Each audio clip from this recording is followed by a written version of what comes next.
Let's just get started here, all right? Okay. And we do a little introduction. We'll add that a little later, but let's see. Vera Louise, is that right? Yes. All right. Tell our listeners or watchers a little bit about yourself and why what you do is so important. Okay. So I am a fitness trainer and a coach. I teach group fitness classes, and I absolutely love what I do. I was born and raised in Hawaii, so that's just a little background about me. I'm an island girl, so I grew up on Maui, and I moved here to Utah. I love all the changes of the seasons, and that's why I stayed here. It's such a beautiful place to experience. There's so much going on in Utah. I had to stay. There's a lot of sun in Utah, right? Oh yeah, so much sun. Yes. Like Hawaii. Yeah, cool. Like Hawaii, but different. It's so funny because I never realized what people meant when they said it's a dry heat, and I never understood that until now. Now I know what that means. Right. Because Hawaii is more humid, right? Oh yeah, yes, yeah, definitely. So you're in Hawaii, you're sticking to your seat, and you don't want to wear jeans because you feel like you need to sometimes like peel them off at the end of the day. At least that's how I felt. But here, it's the heat definitely hits you differently. Awesome. So what got you into the health and wellness space and coaching and training? So really what made me become serious about it, because I had always gravitated to health and fitness naturally. My dad was a big influence for that. He would print out things about aspartame being bad for you and other things like that, post it up on our refrigerator, and he really restricted candy and different types of and soda for us. So he influenced me there, but I really dialed hard into health and fitness in 2019. I was going through a very traumatic time, and my entire world just blew up in my face at that time. But the relationship I was in just kind of wasn't what I thought it was. And when I realized what was going on around me, when the truth hits you like a ton of bricks, it can be so overwhelming and hard to bear. But the one thing I knew was I knew that I could rely on fitness. I was compelled to. I felt like I had no other choice but to get out and run badly. I'll add, just at the beginning, run horribly bad, and not for a very long time, but just to be able to quiet the mental chatter in my brain and to sort of balance my emotions and figure out what I was going to do next. And that prompted me to study. And I decided to become a personal trainer and a fitness instructor after really feeling the results, that the positive effect that hitting that fitness had in my life, not just in my body, but in my mind and really in my heart, helping me to get through all these horrible dark moments and these anxious feelings, just all of the yucky stuff that was going on around me. I was able to hold on to something. And so because of that, I proceeded to, with a switch in careers, and just sort of, now this is what I do. And I feel like I don't know why I haven't done anything else. It feels right for me. So tell us a little bit about where you're at and what are you doing and what's your focus on your training and teaching. Okay, so I teach a few fitness classes in the Valley. I am able to teach strength and conditioning and stretching. I also am a Les Mills Bodycombat and Body Pump certified instructor, so that's just a format from out of New Zealand. I don't know if you're familiar with Les Mills, No, I but was reading a little bit about it and I didn't know what it was. So I'm glad you're mentioning it. it's so much fun. And actually, that's probably my soulmate workout, Body Combat. And it's the one that sort of saved me through those hard times, because that's what I really focused on. But it's a mixed martial arts inspired, choreographed workouts, crazy and wild. And we go through the gamut of different martial arts, and it's choreographed to music. And it's a group setting, so it's a lot of fun. There's a lot of punching and kicking. And it's a great way to take out your anxiety or your frustrations and just sort of get stronger, not just physically, but really get stronger. I can see why people gravitate towards martial arts and why they want to study it, because it bolsters you up in a way that you don't expect. So that's kind of what I do. And I also take private clients, and I train clients at the Jewish Community Center here in Salt Lake. So. Are you doing online these days? So because of COVID, or are you just strictly mostly in a class or individual setting these days? Well, what's nice is I think I came to it at the right time, and I was able to come back when people started coming back to classes. So we do live classes. I do like to also consult with people online and coach them online, but there's something about the live classes that really ring true for me. And I can see people are coming back and they really are longing for that connection and that community. So that's kind of what's been going on for me. So I'm going to get back a little bit to the pain and trauma of life for everyone. Yeah. And how and why do you think the physical work is critical for the mental work? Oh my gosh. Dr. Kiltz, that's such a good question, because there's you can't really separate the two. You know, once you start moving and you start getting your body feeling good, it's amazing. Not just the endorphins that get released in your brain that make you feel good, but it's amazing what it does to balance your emotions, help you to sleep better.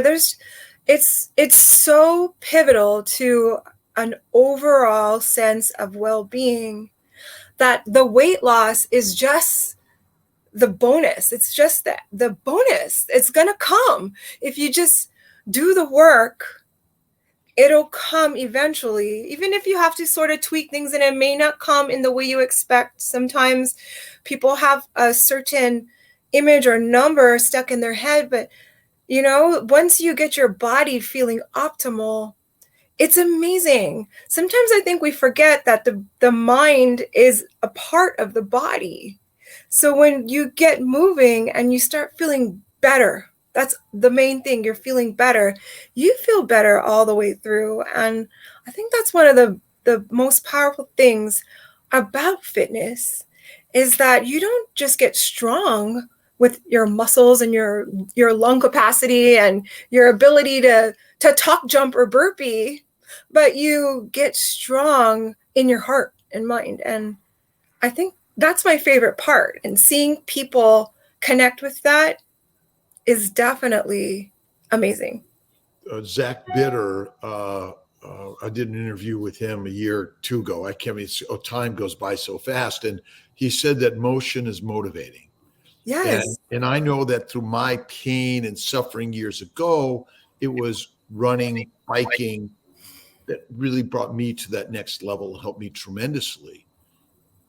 It solves, do you think it's sort of this, where maybe the world is, we're sit around, we're watching our devices, we're seeing the world as a big worry, and we don't know how to get out of it.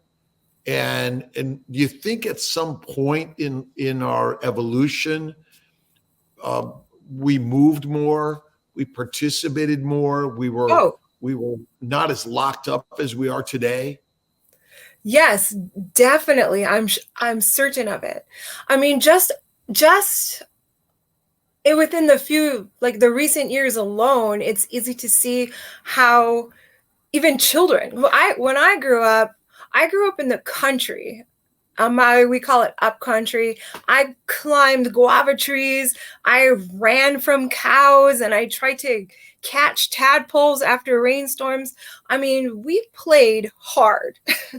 I remember my bike was my favorite thing in the world. We would race one another and race the neighbor kids across the street and down the road. And I mean, we did get in and play video games and things like that, but now it just seems like it's so much easier to just keep your attention occupied with your device, which is, I mean, our devices are amazing. They're amazing things, but I think you can even just see within that short time frame how people move less. And you move less, and then of course, you can also get all this food, anything you want delivered to you. And then that can become a problem. So you're moving less, and then you're maybe not eating the best diet, not getting the best nutrition. So it's like the perfect storm for just a mess in your life, in your body.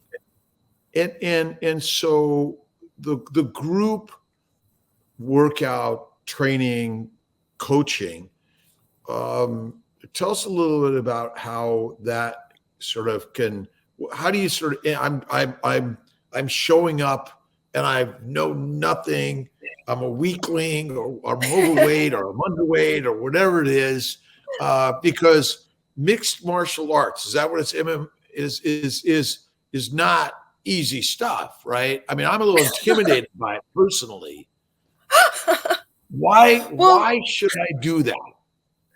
Oh my goodness. So it is, I'll say it is intimidating. And I can see how, if you're looking at the class from the outside, say you're on the treadmill and you're looking at the class and you see us and we are focused, we are throwing all these punches and we're jabbing and crossing and throwing hooks, and we're doing Muay Thai running knees, and it's like, what is going on in there? Those people, everyone's got like this, like, just intensity. The energy is intense, but it's fun. So I can see why that would be pretty intimidating from the outside. But once you get going, of course, the first time you do anything, it's going to be awkward, right? So you just got to kind of embrace the awkward. Just be like, okay, I'm just going to do it. But the more you show up and the more you do it, then it starts to click. I can see that for people. And I have all types of participants, not just people who obviously seem to know a little about what they're doing, but people who they'll tell me that they're not very coordinated, or I can't jump, or I can't do fill in the blank. But I just tell them, the more they show up and the more they just try, and it doesn't matter how you look, because our intention in the class is not to judge how your performance. I just want you to work out. I just want you to think about why you're there and put yourself in the workout. and really just, if you have a frustration, I'll often tell them, if there's something you're frustrated about, or if you are faced with any challenge in front of you, then you can place it right in front of you, right in front, as we throw all these jabs. You can just focus all that intensity on how you're feeling at the moment, or whatever is challenging you. Just stick it in that workout. So that's kind of how I like to approach it. And I like to tell people that, yes, there's going to be the awkward moment. And maybe awkward for a little bit. But I like to create an environment that's fun and inviting. And also something that, you give them cues to set them up for success, so that they understand that you can just work on that foundation. I always try to tell my participants that you just work on that foundation, get grounded. And then once you get that going, that's when you can start building yourself up, building the skill up. So you just acquire just a baseline. And then slowly but surely you build it up. Is there contact in this with no contact. No contact. And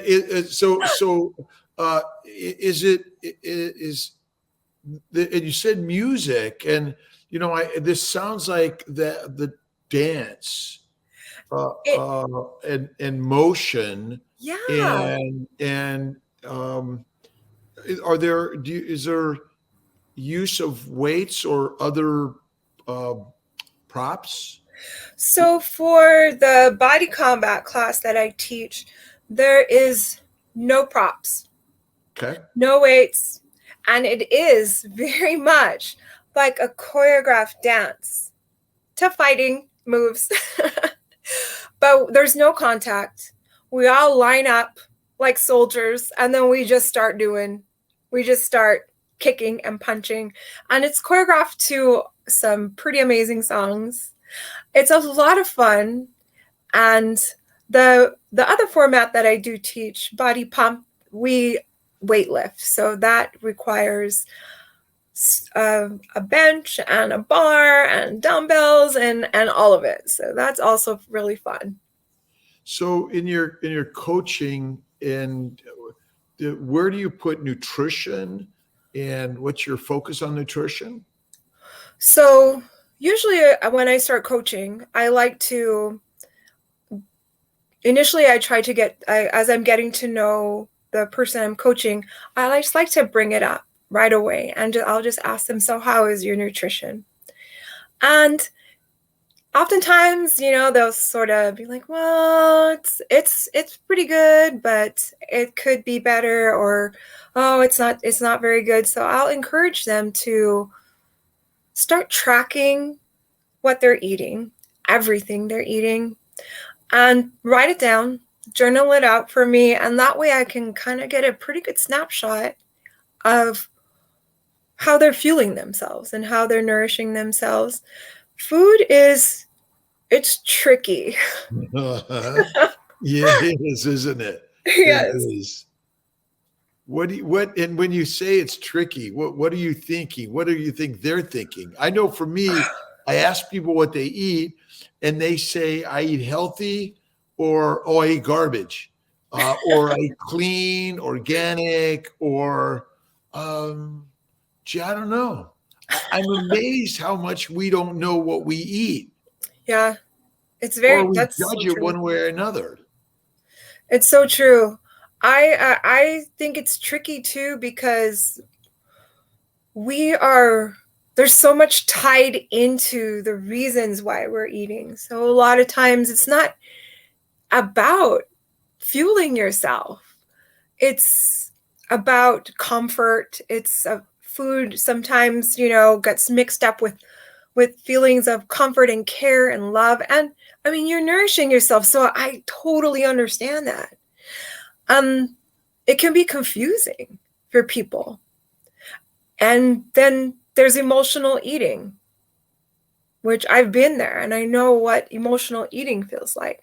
And that is a tough place to be when your emotions are running crazy and you're reaching into the refrigerator and pulling something out that, is not necessarily going to benefit you. So do you do the work to help them figure that work out? Is that a critical part, do you think? It is. And so what I have been doing recently is we'll start there and I'll see what they're doing. And then I'll kind of start to ease in, and we will talk about sugar, about carbohydrates and fat and protein. Usually the first thing I'll ask them is, tell me about your protein intake. And I find that for most people, they tend to not get enough protein in their diet in general. And there's a lot of carbohydrates and sugar filling out the rest of that nutritional intake. So we'll discuss protein, and I'll tell them exactly what I do. I'll tell them exactly how I've been eating, and I've been dialing my carbohydrates down to 0. So I'll let them know. And as soon as I say that, that'll be intriguing for a lot of people. They'll think, well, what do you mean? Like keto? So, and I'll say, well, and then I'll explain. And sometimes what I'll do, Dr. Kiltz, is I'll start them with a ketogenic meal plan, because I feel like that's a good place to start as they're sort of understanding more about their bodies and about nutrition. And a lot of times I will share with them videos from experts that I love, that I've gotten some information from, who really helped me along this carnivore journey. And I'll share it with them so they explain it better than I can.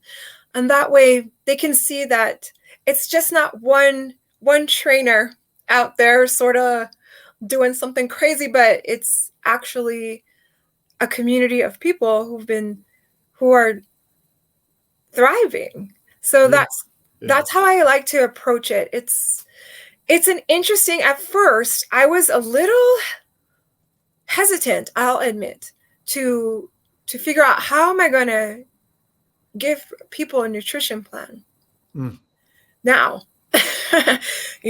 what am I going to do? What am I going to say? But I've just embraced the fact that I'm just going to give them the information, and the people who want to give it a try and want to embrace that are the people who are going to probably work with me, and that's great. What got you over to the carnivore side? Oh my gosh. So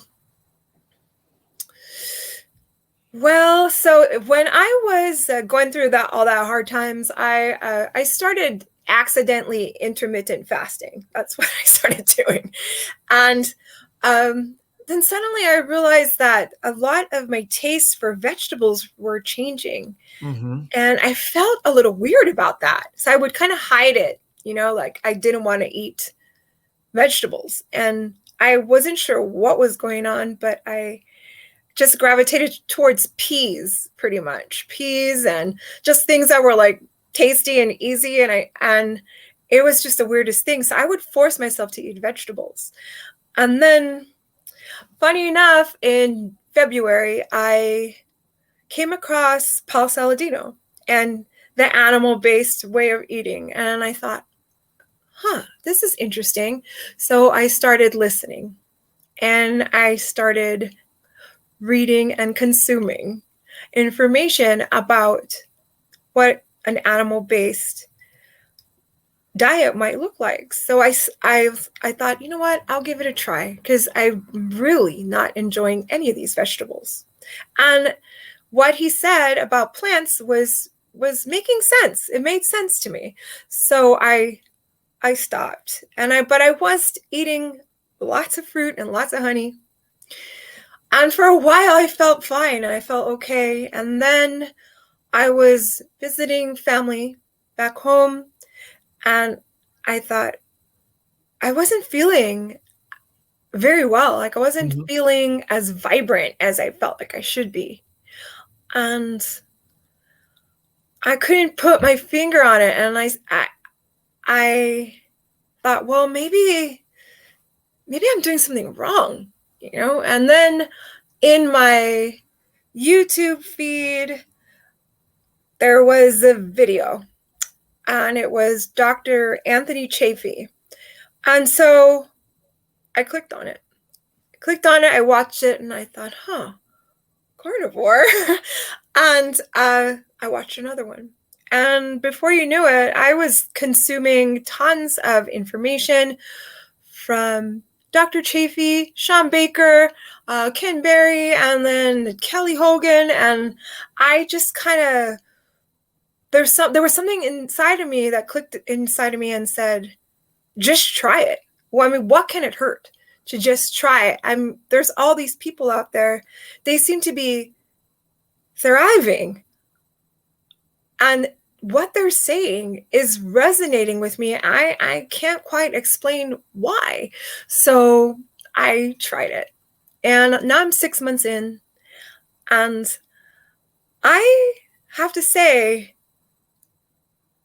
I love it. I'm really enjoying my clarity of mind and more balanced emotions. I had to tweak it a little because I had some issues where my athletic performance seemed to be waning a little. But then I just figured out through, thankfully, finding Dr. Elizabeth Bright that I needed more fat. And I thought, could it be this simple that I just need more fat? So that's what I've been doing. I've been eating more fat and dialing that up more than my protein intake. And also I've been doing a little drop of iodine in my water. And my energy level just, it was restored. My sleep restored. And I thought, this is amazing. So that's where I'm at right now. Do you think, as you look back to your emotional, personal, and trauma, that your diet played a huge part in your way that you handled it? And do you think, as a carnivore, you would handle it differently? Oh, that's a very interesting question. Do you, There's a good and possibility. I'm sorry, go ahead. Oh, no. There's a good possibility that I would have handled it differently. And I say that because I just feel like I have a clearer mind. And I'm finding that I am able to observe my emotions. I do practice meditation, but I'm finding that I'm also able to observe my emotions just a little better these days when I'm feeling a certain way, or if I am about to behave a certain way in any situation. There's this clarity of mind that I just wasn't expecting. I think that if I did have that clarity of mind, if I was eating like a carnivore way back when, there's a good possibility that I might have not have suffered as much as I did in my mind and in my heart. In some way, we're all going to go through life challenges. But I've found personally that between the physical work, the spiritual work, and the nutritional work, I've never felt better and feel like I'm able to handle things much better. That doesn't mean they're perfect because we're humans, but it's helped me tremendously. I went through some personal trauma years ago, and through exercise, I found a tremendous amount of benefit. I incorporated prayer meditation at the time. But then I was also working on the Atkins. This is 20 years ago. Oh. And then I went to paleo, and then I went to keto. And then about 12 years ago, I went pretty much carnivore. And so that's been a huge boost. And now I'm much more solid on the conversation. And I actually fell off my physical work for a long time. And I got back to it about a year ago, no, about 8 months ago, actually about the beginning of the year. And it's made me also sort of feel much more capable, energized in my life. Yeah. And so the protein, this protein versus fat conversation, because most people say I eat a high protein diet, or I focus on my proteins, and yet fat is like the pinnacle of the building blocks of our body. Oh my gosh. Yes. Right? Yes. Man, fat has gotten such the bad rap. It's like just been demonized and drugged through the mud in such a horrible way. All of us, because it's either we chastise being fat, we chastise ourselves, we chastise others. And currently, obesity and fat shaming is the acceptable, okay, again, to others and yourself. And what are your thoughts on how we can move the lever a little bit and change it up? Ooh, well, it's the challenge is that it's so deeply rooted into our brains and in our society. It is quite a shame that fat has been done dirty the way it has, because done dirty. That's yes, absolutely.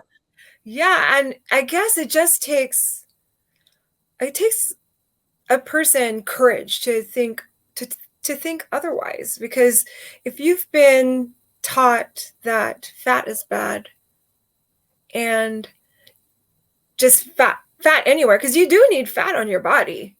Your body needs some fat to survive. I mean, your brain loves fat, right? So it's like you need fat. I was surprised at how much fat I did need, but now it makes so much sense. I mean, it's helping to keep your hormones at optimal levels, and it really helps you to operate better. So it's difficult to think of how you can sort of unravel something like that. Well, I recently was thinking about this. So I'm 150 pounds. And if I carried an extra 25, 50, 100 pounds on my body, and I weighed 250, 300 pounds at 5'6", that's not so unusual these days, is it? Mm-mm. No. But if at 150 today someone said, here's 50 pounds, I want you to carry this around all day, I couldn't do it. Right? Right. Most people, if you gave them an extra 25 pounds to carry around all day, they would have to set it down and rest, right? Yes, exactly. So think of the strength of all the obese people and their ability to carry around tremendous amount of weight all day. It's true. That is so true. All of us have a similar skeleton, similar muscles. Our muscles are not so different in size if you actually just look at an average, but If you said to someone, I carry around 50, 100 pounds extra all the time, are my muscles likely mighty strong? Oh my gosh, yes. So when we label someone who's overweight as unhealthy and weak, is it likely we're wrong? I mean, it does. Like, when you think about it like that, yes, because when you're strength training, I'm just thinking like the whole definition of doing weight bearing exercises to sort of help with your bones and whatnot. I mean, just walking around, you're doing a weight bearing exercise. And to think about somebody who has to walk around every day with all that. They carry it everywhere, right? Right. So they are stronger than they probably realize. Or that any of us realize. Yes. That's number one. Number two is we would never discriminate against anyone else with any other difference that we've created in this world. But if you're thin in a famine, you're not surviving. Oh, no, not at all. Is it likely that getting fat and being fat is historically of value? Well, I can see what you're saying. And yeah, actually, I can see how that can be of value, especially in a survival situation. Where we have never had such access to food. Mm-hmm. And I don't know how long we've easily had things like grains and breads and fruits and vegetables, but certainly not of any significance or frequency to have it refrigerators are not that old, right? 100 years plus. Cupboards, there was your root cellar, right? And yet without farming, we didn't have all those things, I imagine. So our access to food is really a problem. And you mentioned something about eating, emotional eating. Yes. Tell us a little bit about how you maybe talk to your clients and deal with that. So emotional eating is real, and it's hard for people to sort of unwrap that.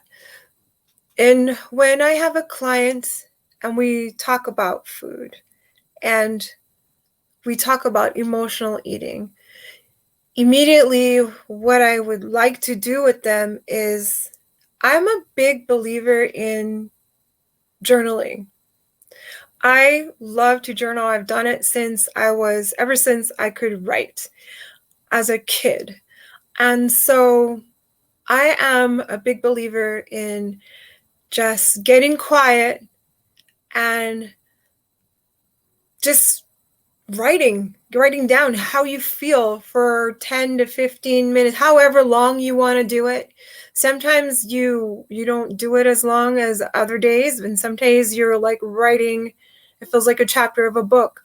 But I feel like if I can give them something to write about, like a little bit of some journal prompts, or just pose a few questions for them as to kind of investigate a little as to why they're feeling that way. Because it's really, at that point, it's not about the fact that you're eating. It's probably not even about what you're eating, but why you're doing it. What is going on that's in your mind? What are you feeling that's prompting you to overconsume? So I like to approach it that way because I feel for them. It's your emotions can really take over and sort of drive the car. It can just kind of just take over, push all the passengers out the back and just take off and do donuts in the parking lot and just head right off of a cliff.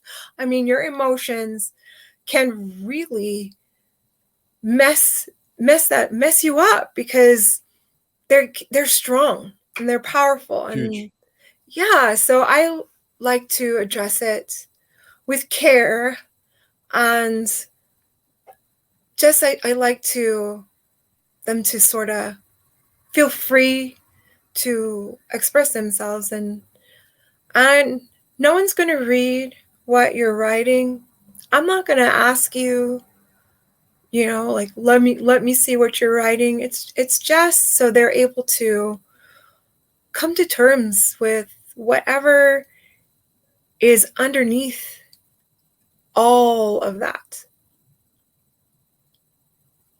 As a coach, trainer, do you think you're able to really, touch and get into the intimacy of people's lives, of what's going on, and help kind of tease out that emotional issues that we're all dealing with? I certainly hope so, because I feel like when I'm training someone or coaching them, I feel like I am definitely opening my heart to them, and I am putting my heart out there with my efforts. I really want them to succeed. I firmly believe that they can succeed. I believe anyone can succeed. So I do like to foster and encourage that connection between me and my clients. I like to encourage that personal connection because I feel like that's what's going to make the difference. Mm-hmm. I want them to know that I see them. I want them to know that I'm listening and that I hear them, and that somehow together we're going to work to make a plan to help them in whatever way, shape, or form that's going to look, that I'm there for them.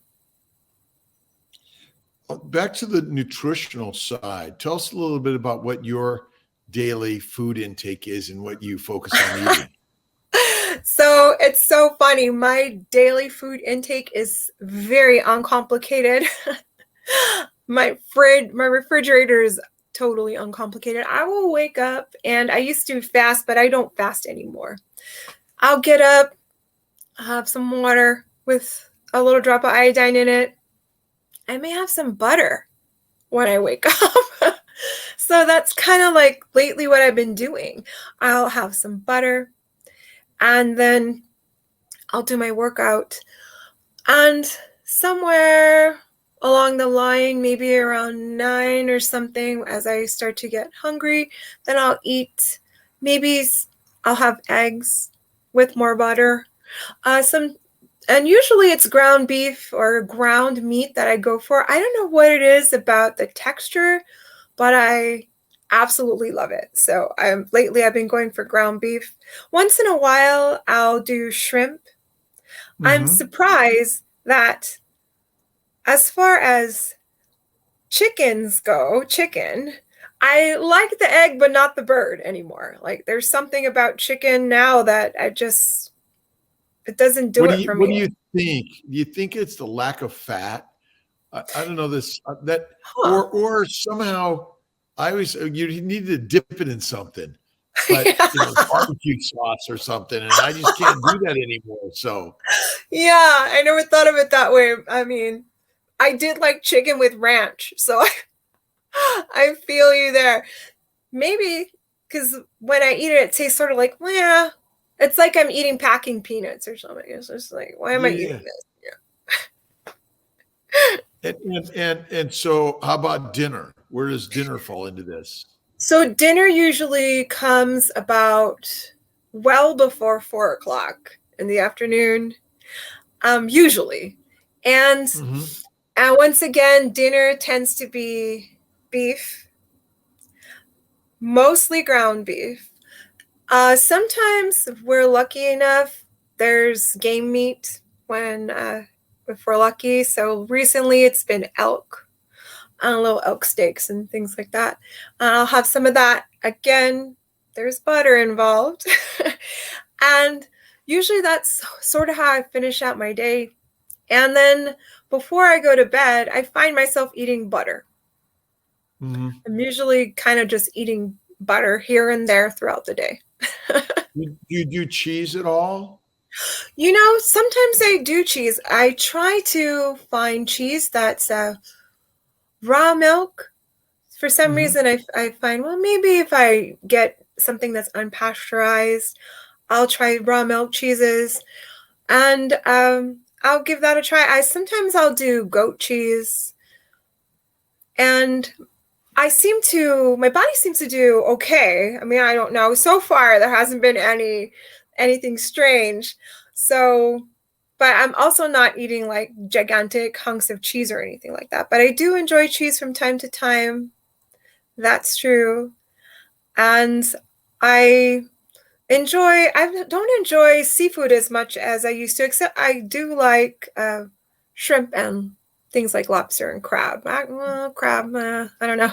But I'm not enjoying salmon as much as I used to, which I found very interesting because I ate a lot of fish. I think salmon just isn't, I don't know. I don't eat fish much at all. I don't eat chicken much at all. And neither of them have enough fat. Maybe that's kind of it. Or I just love beef so much that I don't move.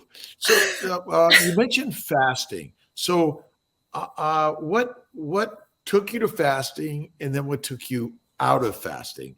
What do you think the benefits of either one are?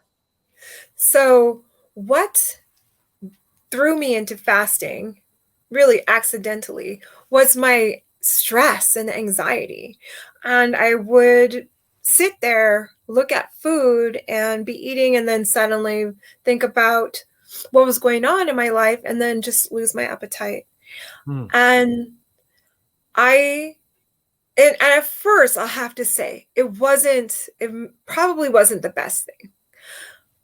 But by doing intermittent fasting, even accidentally, I was able to reset my body, I feel like, to a certain level. I was really not aware, I should have been, of how toxic my food intake was.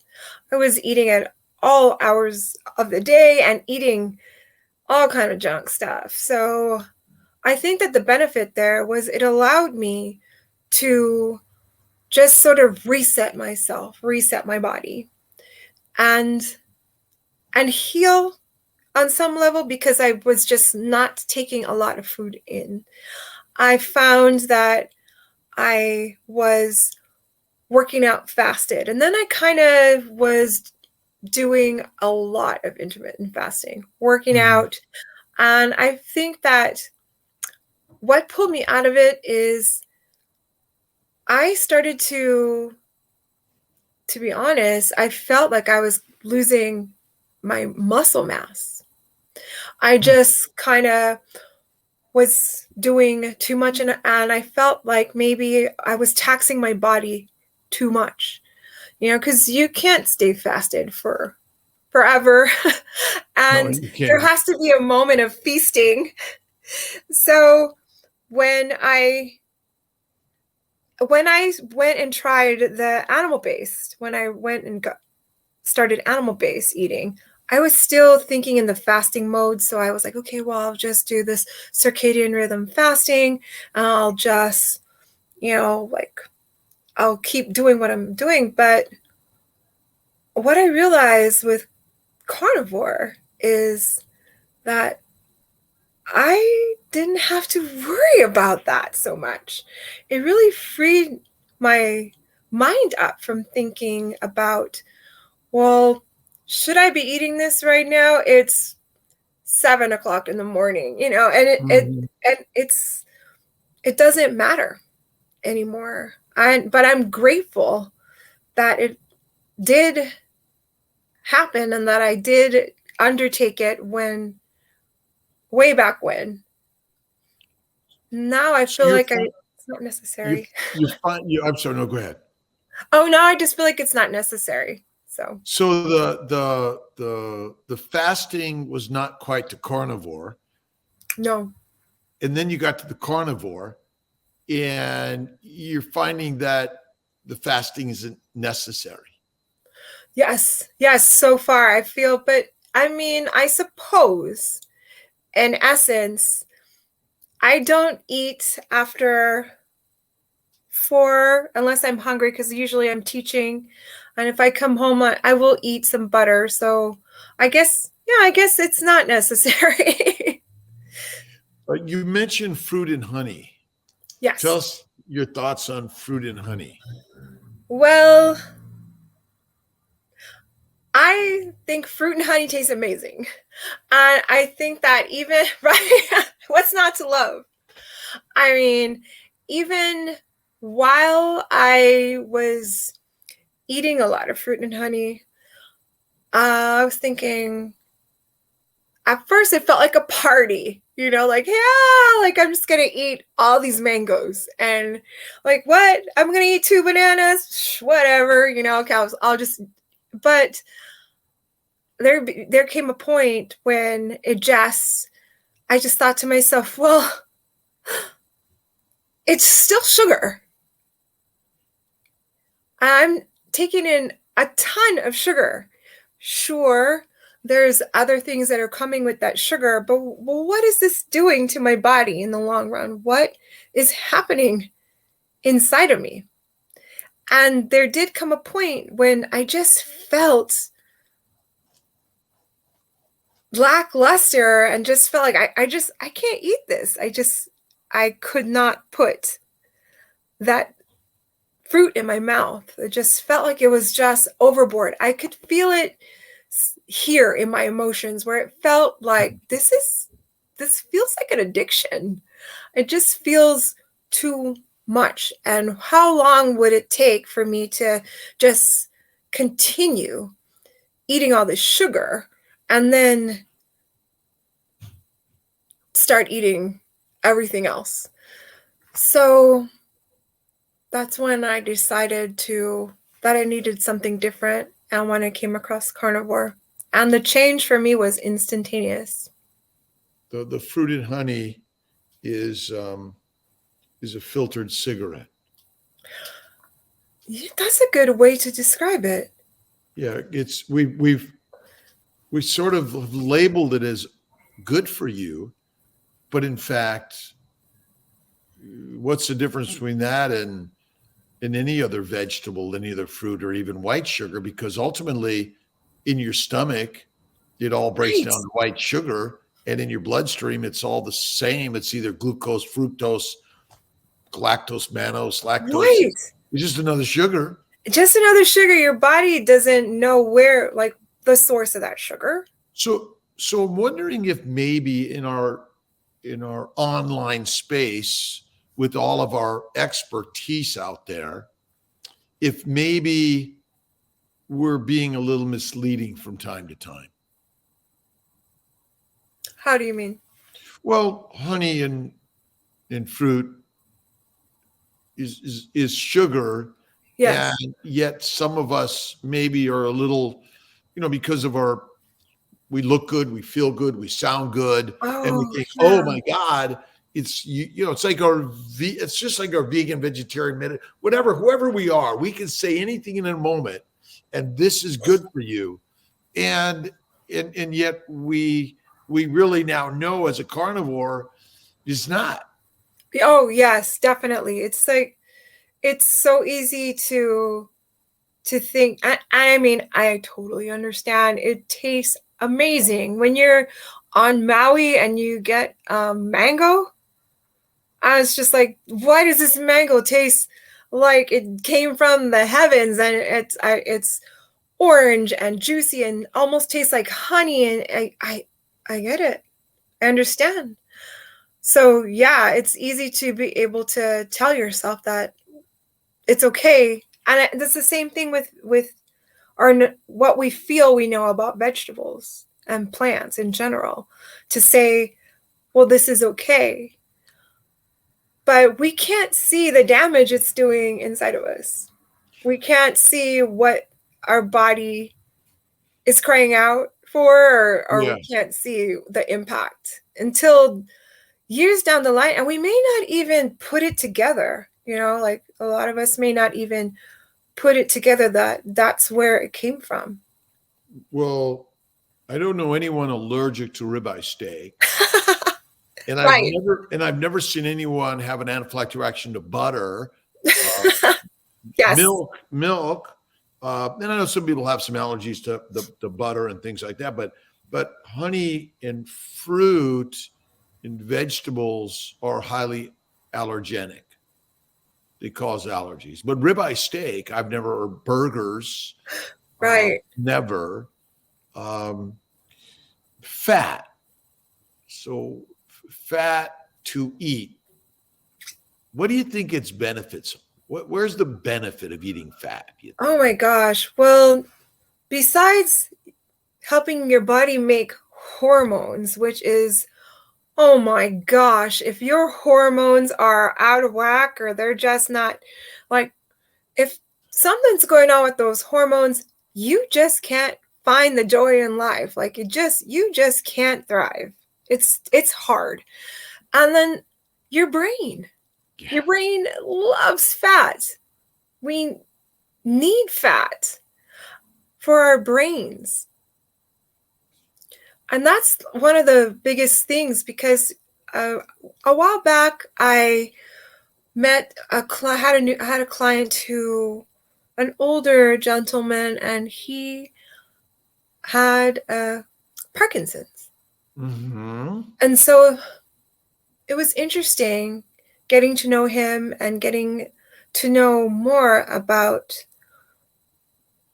Parkinson's in general, and trying to figure out how to train him.